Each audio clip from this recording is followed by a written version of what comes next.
So December marks 12 months of being back in the saddle, 12 months of horse ownership and 12 months of Basil. And I started off with full of hope, optimism and excitement, thinking that I'm just going to get straight back out there, I'm going to get a horse, I'm going to be out competing in a couple of months and we're just going to go out there and do it.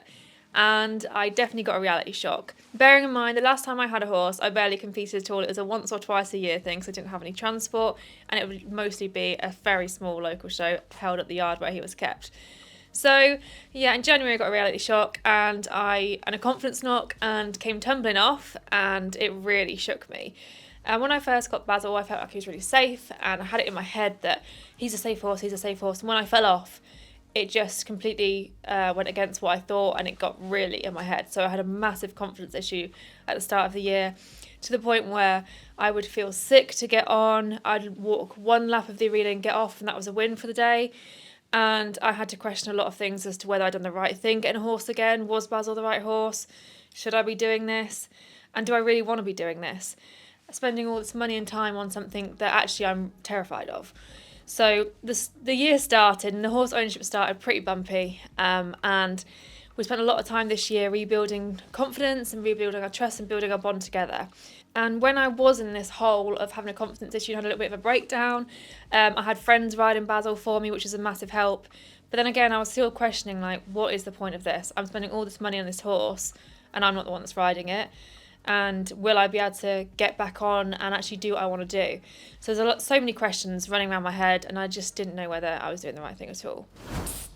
80% of you guys who are watching haven't hit subscribe. That means you're going to miss out on some amazing content and behind the scenes features. Hit the subscribe button now, followed by the bell, and you'll never miss a beat. But rebuilding a trust was a real slow process, and rebuilding my confidence started actually by moving yards just to get Basil a bit more turnout. And I think even that in itself, I wasn't seeing him as fizzy as I was at the other place on the lunge. He just completely chilled out because he was tired. He was out in the field all day. I'd bring him in, we'd have a little ride, and he just seemed a little bit more settled to work with, which is understandable. However, I did go from full livery to DIY livery, which when you're running a business is quite tricky to fit everything in the day. So that was quite a shock, and I had to try and get organised, and I did what I could to get organised. But yeah, I actually love looking after the horse. I just would find myself 2 hours down there, I've not even seen the horse. All I've done is mucked out and done some hay nets and prepped the feed. I don't know where the time goes. So yeah, that was a bit of a shock to the system, and trying to fit all that in as well as running the business was quite tricky at the start. But then summer came round, and it obviously eases off the pressure of having to muck out every day, and I could just spend a little bit more time with Basil and enjoying him, and again getting to know him a bit better. And actually going from full to DIY made me see him in all different lights, obviously turning him out, rugging him up, grooming him, what's he like at all stages of the day, and really getting to know him as a person. I also established that his little quirks, what they were and how far they would go. So for example, if he does a little micro buck, it's all it's going to be as a micro buck. It's not going to turn into a full-on buck. So that was my concern at the start. I don't know him. But I also realised that progress isn't linear. Again, I thought I was just going to get on and off I go. And it's mostly taking one step forward and 3 steps back. But eventually you do start going forward, and just getting out of my own way. I was in my own head a lot at the start with the confidence issues. I just had to really get out of my own way and get on with it, because if this is what I wanted, then I had to just get on with it and just get the job done. So looking back on Basil's physical journey, obviously he arrived super lean and under-muscled when I first got him. And when I actually went to view him, I just thought he looks like a little diamond in the rough. He can move well. Obviously he's had a bit training issues in terms of why he's got poor posture, obviously with his head down, having had draw reins used. But I just saw him as a bit of a diamond in the rough and just needing a little bit of love and TLC. And I'm really pleased with how he's come on over the year. He's obviously chunked out, muscled out. He looks great. In the summer, his coat is so shiny, and now he's in the winter, his coat's gone really dark red. He just looks amazing, I think. And I'm really proud of where we've come from then to now in terms of his physical journey.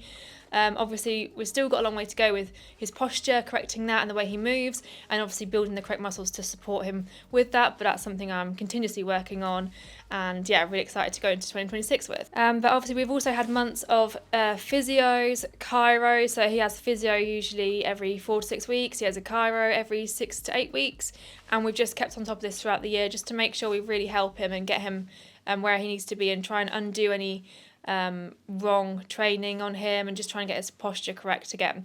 It's a long process. It's not going to happen overnight, But it is something that we're really keen to work on to make sure we've got him in the best physical condition. And also to try and get him off the forehand. Obviously, he's very heavy on the forehand.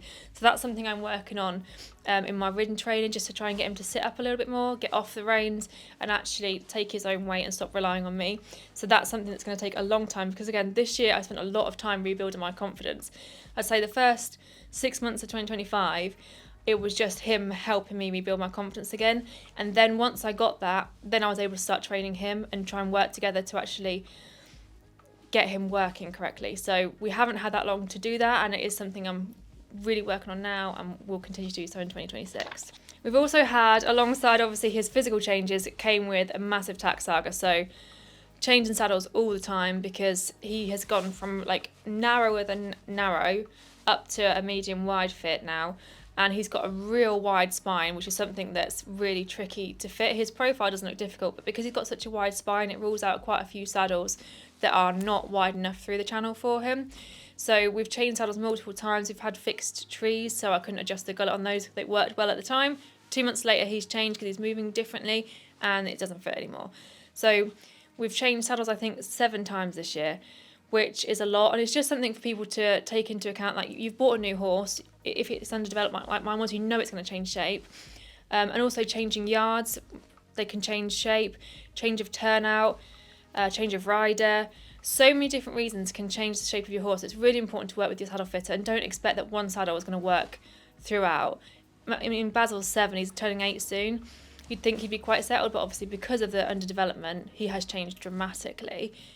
And we'll see what happens in 2026. Now that he's got that set stature, again, we're still trying to work him differently, so I expect there'll be a couple more changes in 2026, but he's obviously in the right place to have to swap saddles all the time. So yeah, he's quite fortunate there that he has the choice of all these different saddles we can try on for him. This year we've also ventured into dressage properly. When I say properly, I'm obviously doing it unaffiliated, but for me, like going out, taking him out, doing a proper dressage test in an arena. I'm only doing intro at this moment, but you know, trying to do it properly rather than just, like I said before, I've only done 2 dressage tests in my life, and this was like 2010, and it was at the yard where I kept my horse. So taking him out and actually getting into that environment and just starting to like get him used to the boards and the environment and me learning the tests and things like that, and just trying to keep my cool and him realise that the plant pots are not going to eat us. I bought him to do a little bit dressage, maybe a little bit of showing, nothing too serious, just have a nice fun horse to take out. And that's what I've tried to do this year. So dressage we've done. We tend as well to ride a lot solo at home in the arena, so it's just me and him. Obviously going out, you've got to learn to ride in the warm with other horses, and that's something that was a bit like would make me tense at the start, but now we're getting a bit used to it. However, I did nearly hit the deck the other day when we went out in the warm-up arena. Basil thought we were going to crash into another horse and swerve last minute, but I was so pleased to be still sat on board. But overall, I've really enjoyed taking him out, getting the feedback, good and bad. But ultimately, I'm really proud of me and him for getting out there and just having a go at it. This year, we've also done lots of clinics, both in hand and ridden. So things like the TRT clinics, we've done pole work clinics, we've done the obstacle classes, we've done the hacking simulator, which was really fun. I think Basil really enjoyed that one where he got to like jump a ditch, he got to have a bit of play in the water, and obviously thought it was a great time to have a roll. So yeah, all of these things have really helped get him into different environments, working with different people, seeing different horses, different jumps, even though we're not necessarily going over them right now, different things, and just opening his eyes up a little bit, because I say he is 7, but he's not really done that much before I had him. So yeah, and neither have I, to be fair. I say when I had my old horse, I never did any of this stuff, so it's getting me out there into these new environments as well. We also went hacking in the woods, which I absolutely love. I just find it so peaceful in the woods. That's one of my favourite places to go. Getting him out into the woods was really enjoyable. We also did our first camp, which we booked onto last minute because there was a cancellation. And camp offered a lot of firsts for us, so we were able to do our first little mini cross pole, which I was super proud of, and we went on the cross country course and just walked over some logs, although Basil was getting quite impatient on that. But I feel like doing all these things has set us up for a good 2026, and again, just helping with my confidence. So we've got 2 camps booked in for 2026, which I'm really excited for. One of them is at a beach location, so hoping to get a beach ride in. But having a horse has been a real emotional journey, and I forgot how all-consuming it is. It's just so much mental and in emotional time and energy as well. So even when you're not with the horse, you're thinking about the horse. Is the horse okay? Am I worrying about something? Oh, he was a little bit off today. Is there something wrong with him? I'm worrying now about me riding. Oh God, I've got to go and ride out, but it's really windy outside. There's so much mental and emotional strain that goes into having a horse that you don't even think about, and it is all consuming. And then you're planning for your competition at the weekend, and have you learnt your test, and have you got everything ready, and it's everything. But it's great because for me, prior to having Basil, all I've done for 10 years is work and build the business, which I love doing. But I questioned, is that all I want to do, or do I want to die just working? But we've also had Matt, the animal communicator guy, out twice this year. So we had him first, I think it was in February time, which was after I fell off, and it was a really stressful time for me because I was really unsure as to whether I'd done the right thing getting a horse again, and was Basil the right horse. And I did actually ask Matt at the time, which was a really interesting response.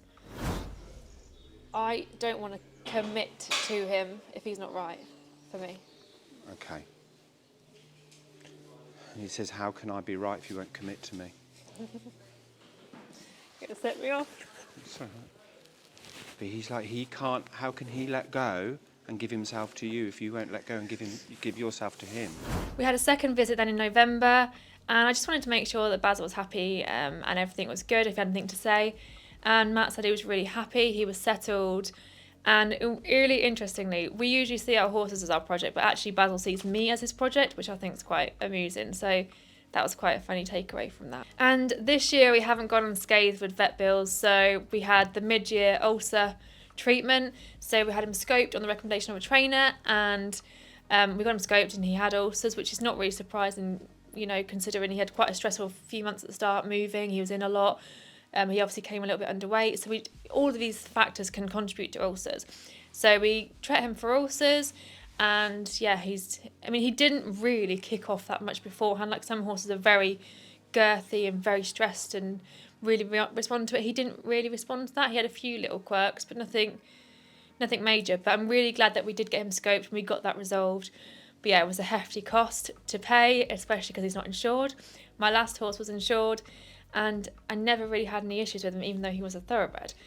So I thought, well, I'll take the risk, not insure Basil, and I'll just cover the cost of the vet's fees as and when. Fingers crossed it doesn't happen. And literally 5 months in, we're slammed with like a £3.5 vet bill. After he rescoped clear, it was a massive relief, and it just shows you again what an emotional rollercoaster owning a horse actually is. But I'm really, really grateful for everybody who's helped me in this journey. So there was Tori, who actually helped me find him in the first place. We trawled the internet, hundreds of horses, watching videos and going to view different horses. And yeah, she helped me find Basil. She picked him up and brought him back. I'm also super grateful for Chris and Emily at High Hayden Livery, who really supported me in those early days. And they gave Basil amazing care when he was on livery at their yard.